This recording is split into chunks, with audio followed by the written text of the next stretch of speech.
waistline smaller and your quads thicker. All the things that go into the chemistry of bodybuilding is not even a quarter of what you have to do in women's bikini. And I'm sorry if you are a bikini competitor and you're taking an offense. It is just facts. Because what I want you to do, if you think I'm wrong, is get somebody to train you to be a women's bodybuilder for 1 week. And you can tell me that shit is not even remotely the same. You cannot argue that. Not one. Even from women's figure to women's bodybuilding for me wasn't even remotely the same. Not even close. And that I've lived it. I've been through it. I know what the training is like, and it's not even close. And she could say that being a woman who went from women's figure to women's physique to women's bodybuilding. So it's not like she hasn't lived through the different phases of each category. And even Maya and I have had this conversation, and she was an Olympian for physique, and she's like, wow, it's just a different beast. That's going from a pro physique to Jada a pro even said figure. that. Remember, Jada is like, it was too hard on her body. I mean, even from physique to bodybuilding, and you tell me from bikini to bodybuilding, ain't even close. Not even close. So Because what did Jeremy say last week? He says, didn't Tom Platt say now bikini girls are running gear and doing shit too? So again,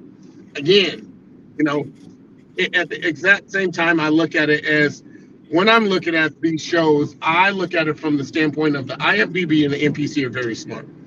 They are going to support the classes where they're making the most money in. And those classes are women's bikini, women's wellness, women's figure, women's physique, and then women's bodybuilding and fitness is somewhere in there somewhere. But that's such a rare thing because the athleticism that has to go into that is different. But if I was to sit here and say, where would I start? The prioritization for our sport for women would be women's bikini, women's wellness, women's physique. Somewhere there's women's fitness and then women's bodybuilding. If you had to categorize what is their priority, because it's a numbers thing. You have to understand, let's just say Jack Tatone show 2 weeks ago. The average competitor had to spend $150 per class to get into the show. And I was seeing a lot of girls I seen one chick did like 5 different classes. So I'm like, maybe she needs to be my sugar mama. But I'm like, from the standpoint of like spending all that money. Now think about it. You go to nationals. Let's say Team U. There's 600 girls in bikini in all the classes at $350 a pop. Let's do the math on that. What's that? how do you do 5 different classes? Yeah, but again, I'm just asking. that because they'll cross over. How did you even notice that? Because the same people come on stage. There was one lady who literally would step off to the stage, come back in for another class, step off to the stage, come back for another class, step off to the stage, now between bikini and figure. Well, So even my one client, because they didn't have enough people on the show, they go, well, if you give us $100 right now, we'll put you in novice women's physique and true novice women physique. Meaning true novice means you've never done a show. Novice means you've done a show, but you haven't won the class. So she paid $100, and she hadn't ever done a show, so either way. So again, but there's true novice where you never done a show, and novice if you done a show and maybe competed in novice but didn't win the class. Because once you do novice and win a class, you can't do it anymore. So again, it's a money, and to me, when I look at what's going on, it's a money thing. It's a big money thing. If I got, somebody got a calculator, do the math. 600 people times $350. How much money is that? That's like 18,000. Well, more than 18,000. That's $18,000 for one class. Not including the other classes. 600 girls times $350 a pop. And they can do multiple categories because it's an age thing. So if you're 35 and over, you go from 30, and that's how Gary does it. 35 and over to 40, 40 to 45, 45 to 50. So all these girls to increase their chances, and women, because I watched it at the last show that my client Bruce turned pro in. There were guys who did men's bodybuilding, men's physique, and men's classic physique. And most of those guys won one or two classes, but you can only get one pro card. But that's $350 a class, so that's 900. Let's say it's 3 6, $1,050 for 3 classes. They're not stupid. You're gonna pay the money to jump into classes to make better your odds. You think that Gary or any of these guys are gonna deny you the fact of doing that? No, because they're making money off of it either way. It's a win-win for them either way. Mm-hmm. Yeah, Or am I crazy? I calculated 600 bikini competitors who may be paying a fee of $350. That's a little over $200,000. Exactly. Yeah. That's crazy. And right here, if you speak of the devil, we have our man here, Jeremy. He just popped in. Hey, Jeremy, how you doing? Hey guys, hold on just a second. All right, give you a second. Trying to figure out some stuff here. Okay. How much was that, George? It was $210,000. So again, there was 600 girls at Team U. It took them a whole day just to get through that. You think for 1 second that they'll ever get rid of that? Here's the thing. I was at Jack Tatone's show 2 weeks ago, and I seen girls in bikini, and I seen girls in wellness. And I commend them on all their hard work. But ain't no freaking way in hell they should have been on stage. No way.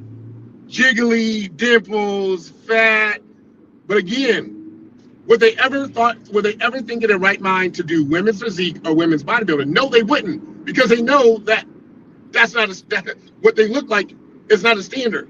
But I witnessed for my own eyes women of all different ages and ethnicities on stage, in bikini, and in wellness, and some in figure that shouldn't have no place being on stage, but that we're on stage. You know why? Because it's and I hate the word basic. Right. We just talked about my big brother. Give him a second. We're getting he's in and out. Yeah.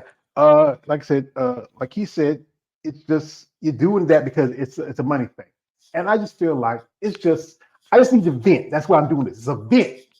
And it's not just about the bikini division. It's so much about any competitor who doesn't really want to fight for their opportunity to get recognition for themselves. Yeah. And also just, dealing with these people that are higher ups who have the prejudice, who don't see like, okay, let's give the opportunity for these competitors to represent themselves. I know it's not the look that we want, or it's the look that is, is popular by the standards, but it should be a playing field for any competitor who wants the opportunity to compete in the IFBB. We just saw from man Jeremy. He should be back. Here he is. We got back from man Jeremy. There you go. So what you think, Hello? Jeremy? Hey.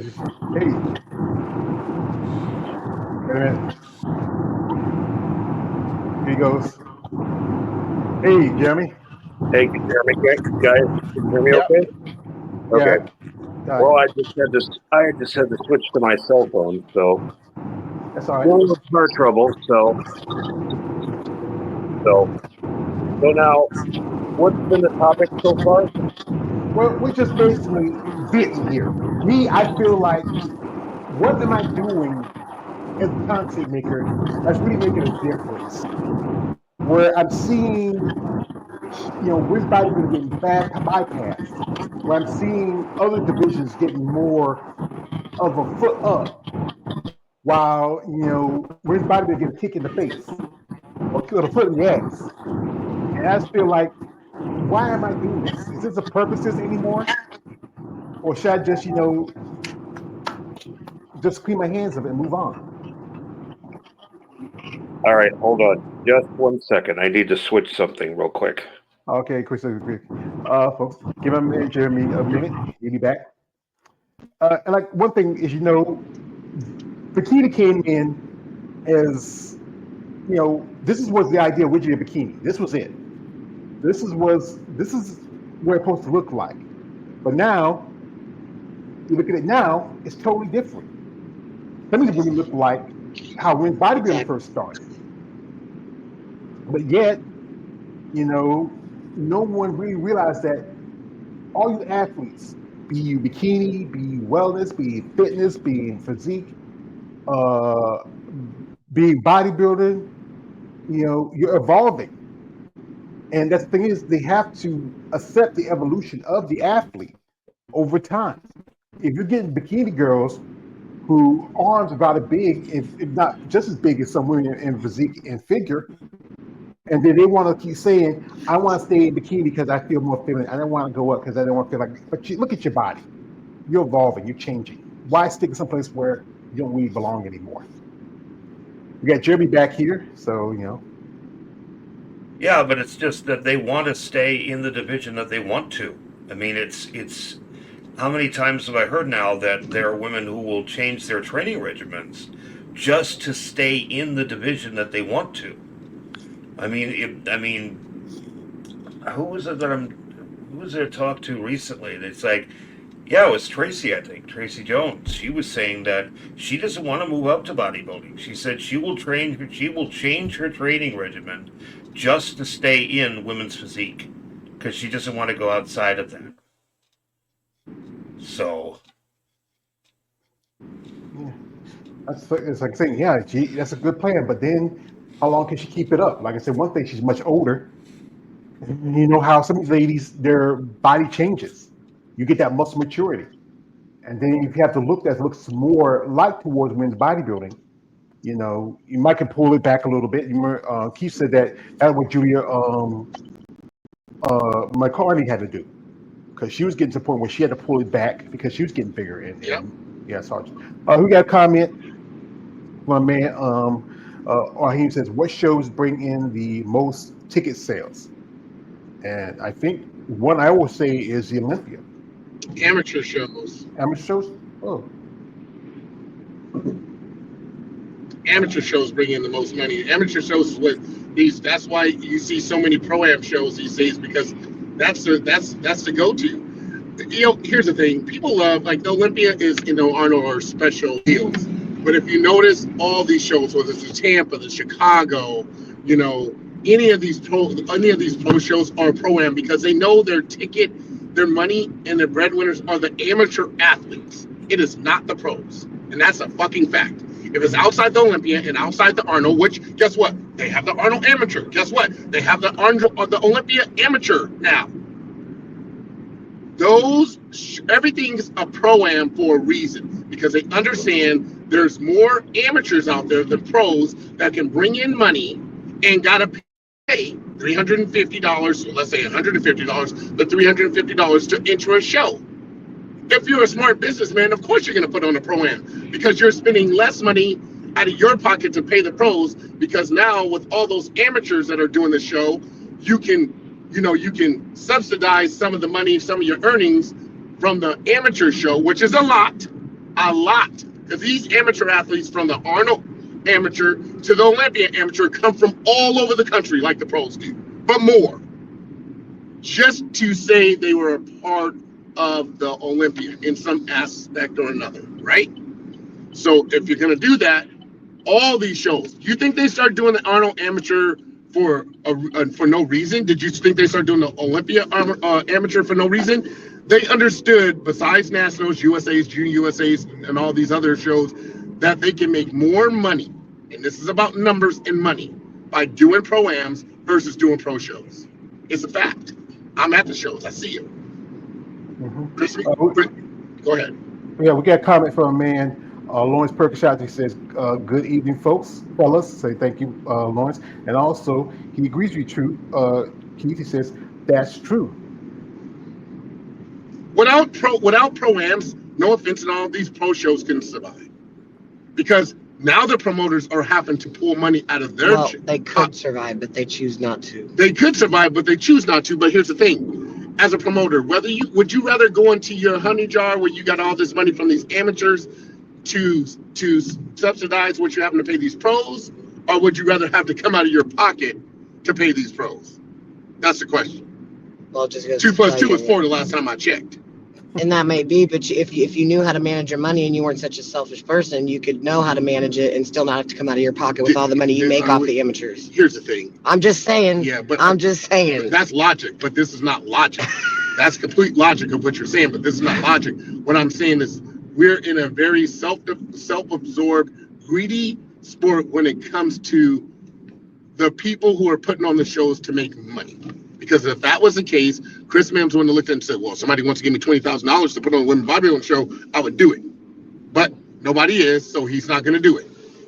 That's the bottom line at the end of the day. Because they're worried about line. And he said, he wants to sit there and say he's not making very much money and blah, blah, blah, blah, blah, this, that, and other, whatever, whatever. There's going to be over 1,000 athletes in nationals this year. Over 1,000 this year in nationals at $350 a pop. $350. Come on now. Come on, everybody grab out their calculators, do the math. That's not including sponsorship from Wolfpack and all these other people, et cetera, all sponsoring the show to get title name sponsors and all this other stuff. Yeah, see, let's do the math on that. So you say 350 per. Let me see. I'll try to figure it out here. Give me a second. I'm doing the math right now. So you say 1,000 people.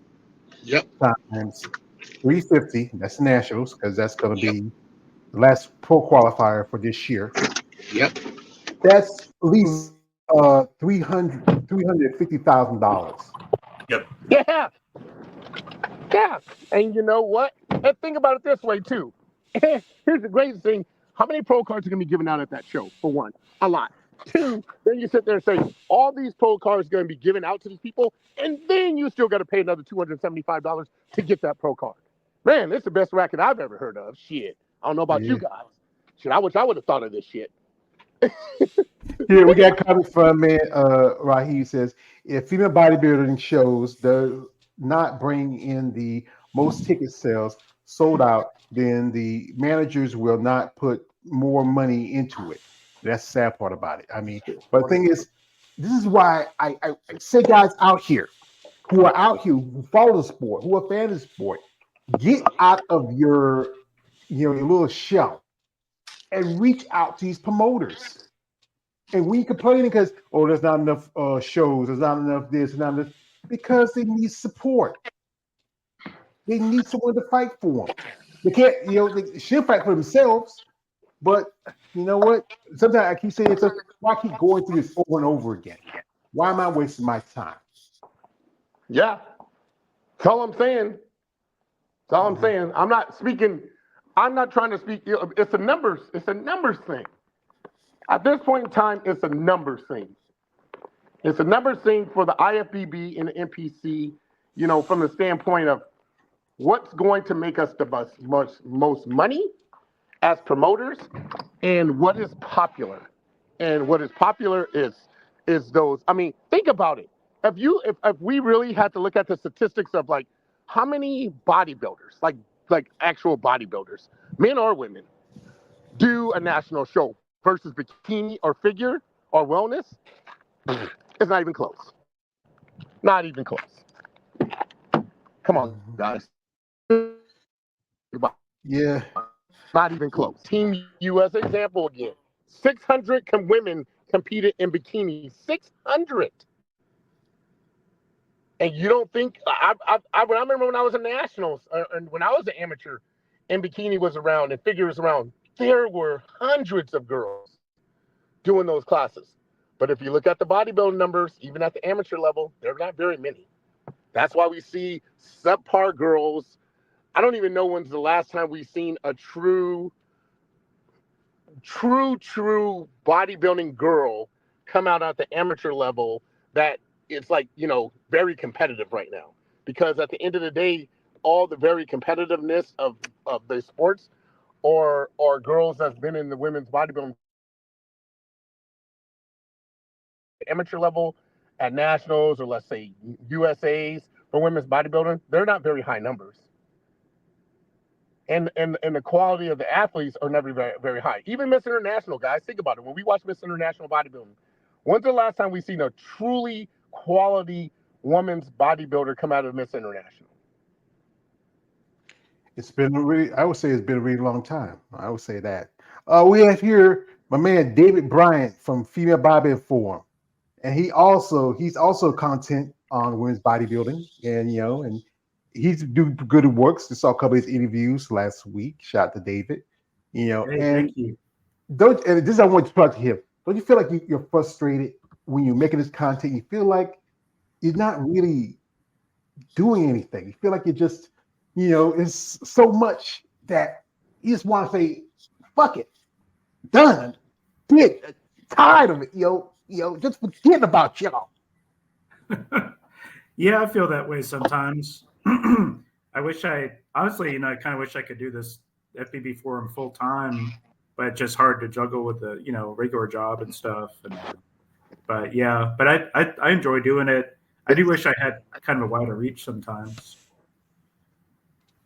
Mm-hmm. Yeah, that's the thing is, I think doing my content. David, when you say wider reach, what do you mean by that? So when you say wider reach, what do you mean by that? Oh, more views on my interviews and such. I encourage people to, especially some of the athletes, to just like listen in on the interviews and just like listen in while they're driving or doing cardio and stuff. They don't need to watch. But do they? Actually, I've been getting more ladies that have been listening in during cardio from what I've heard, so which is cool. Nice. Before I forget, I wanted to show something special I got.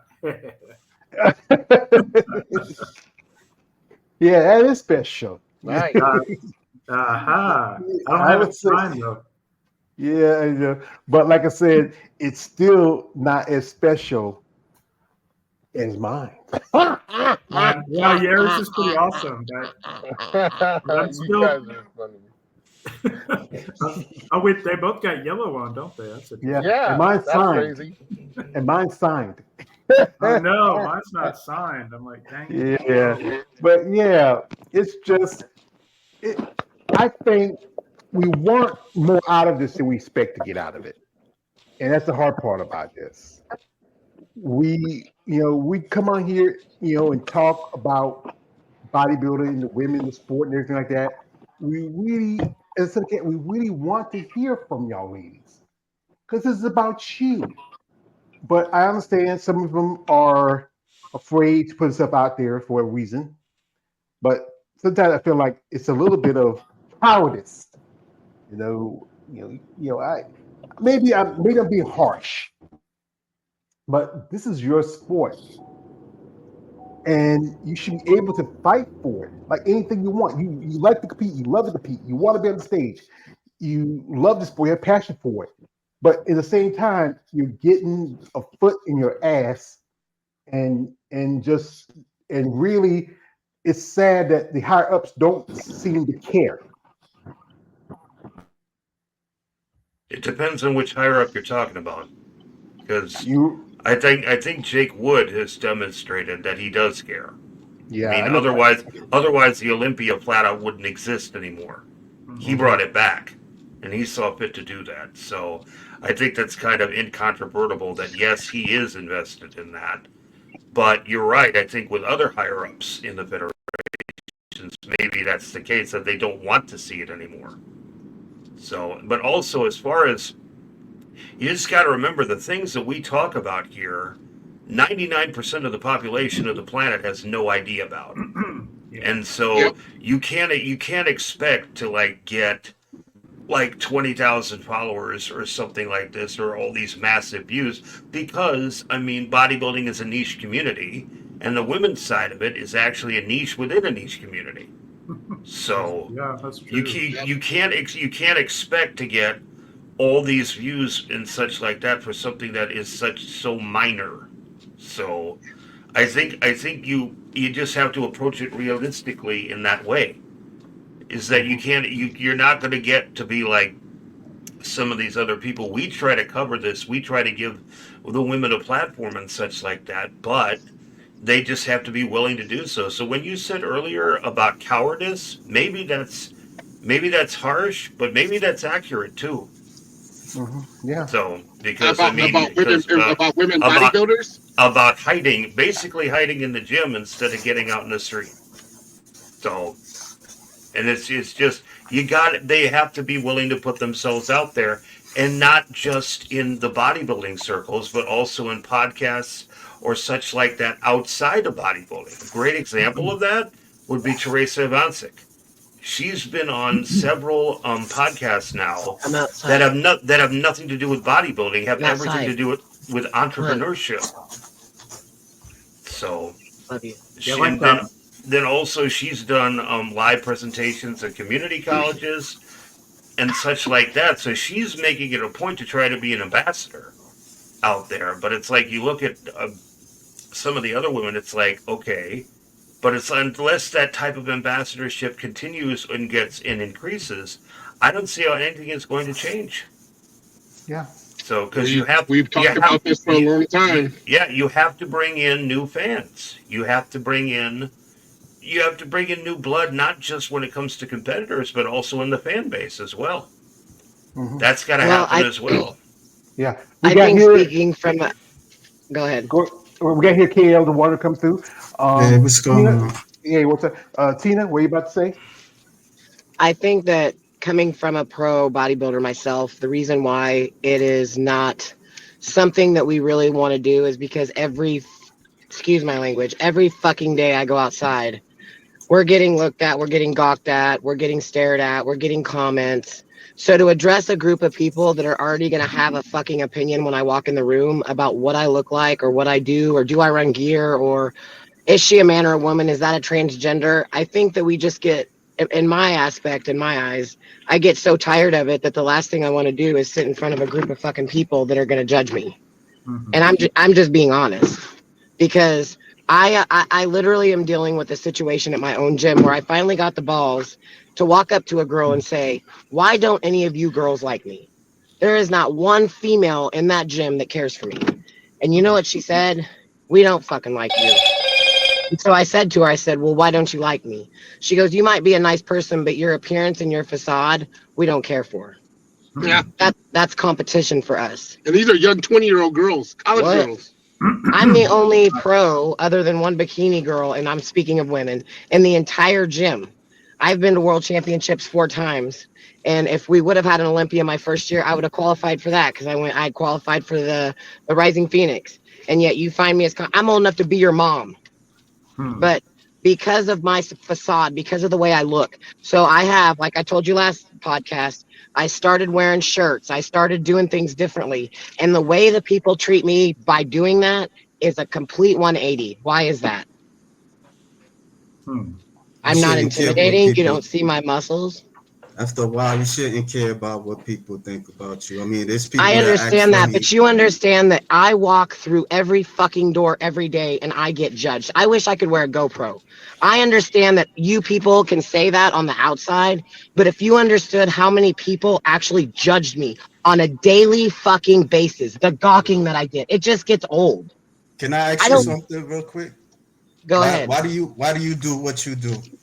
Because I fucking love the challenge and because people can't do what I do. And they hate me for that. And I fucking love it. That's That's why. good. You That's good. hate me because you can't do what the fuck I do. And I love that.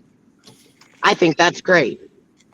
But that's gonna come like that's at a certain point. That's gonna all that hate is gonna be there.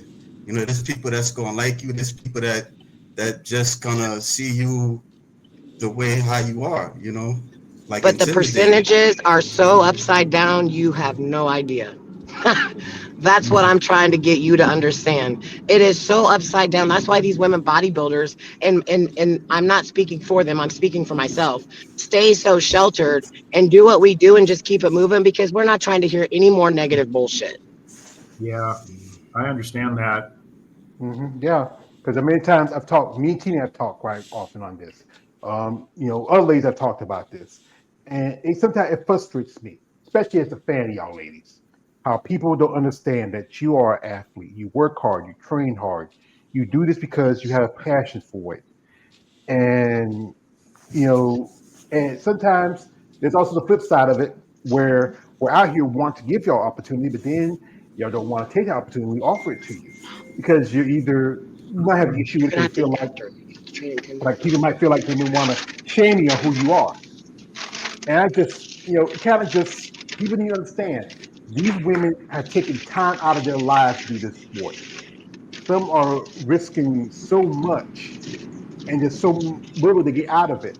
We got here, my man, Warrior 2000, shout out to Warrior, says, bikini and wellness women can be very snarky and catty too. That's why I don't follow none of those hussies on IG. Hussies. Pussy.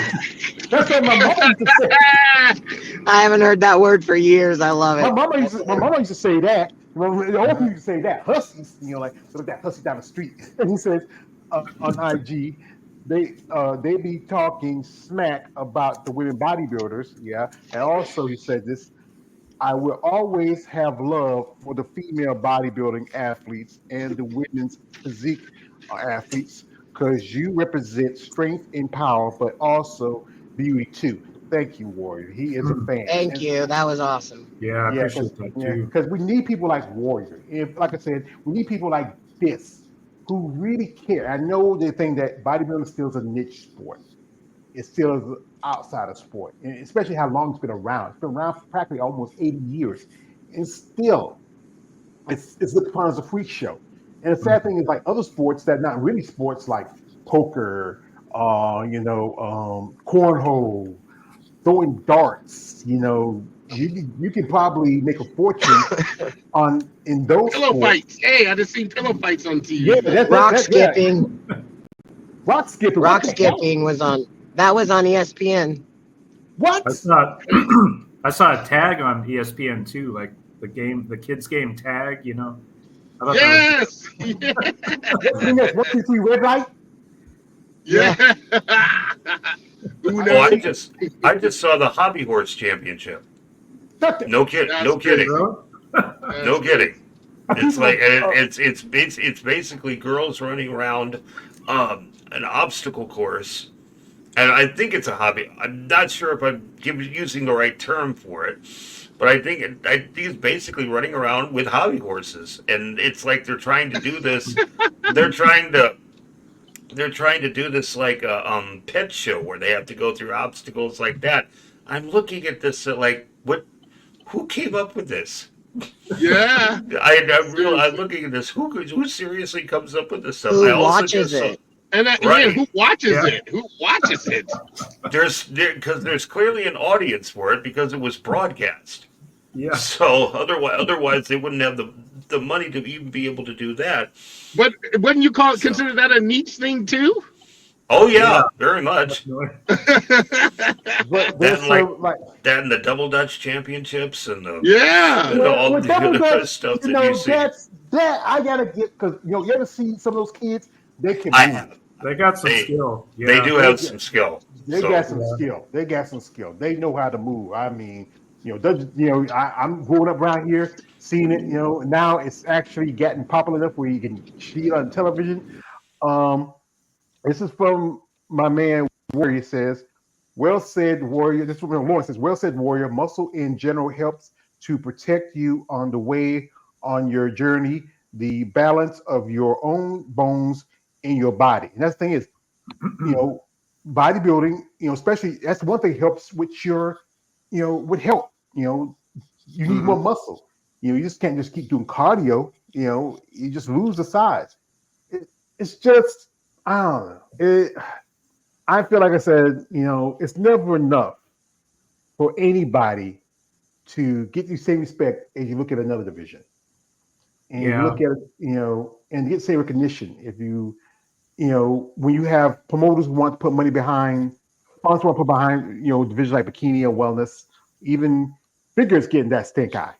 Where we talked about before how those girls are getting to the point where they're getting pushed out of shows. They don't even have their Arnold.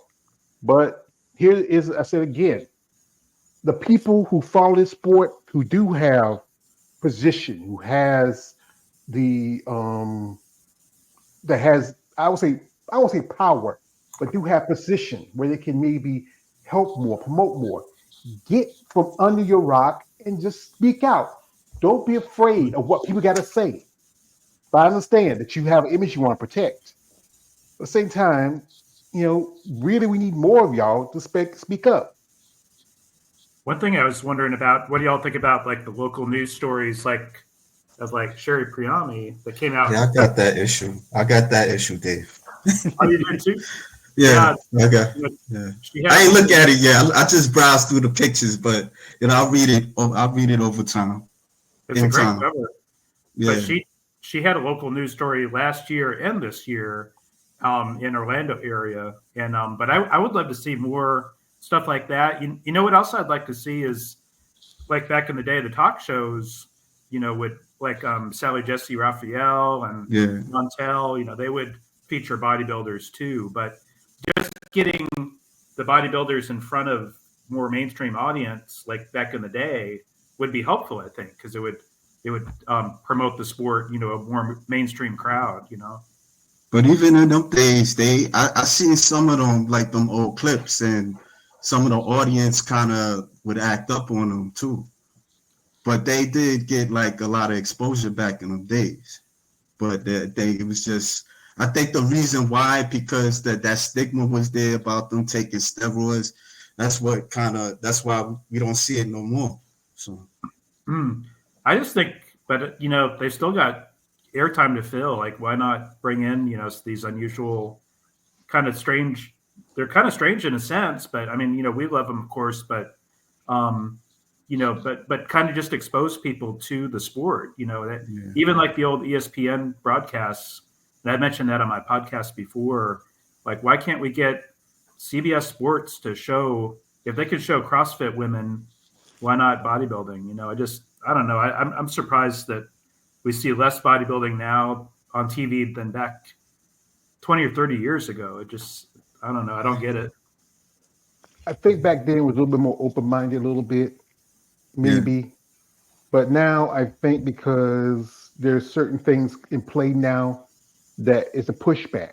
They don't want to show athletes, be it men or women, with muscle, because they're always going to use excuse about steroids. Mm-hmm. But almost every sport in the world uses steroids. And it's not Mm-hmm. just because building muscle, it's used for recovery.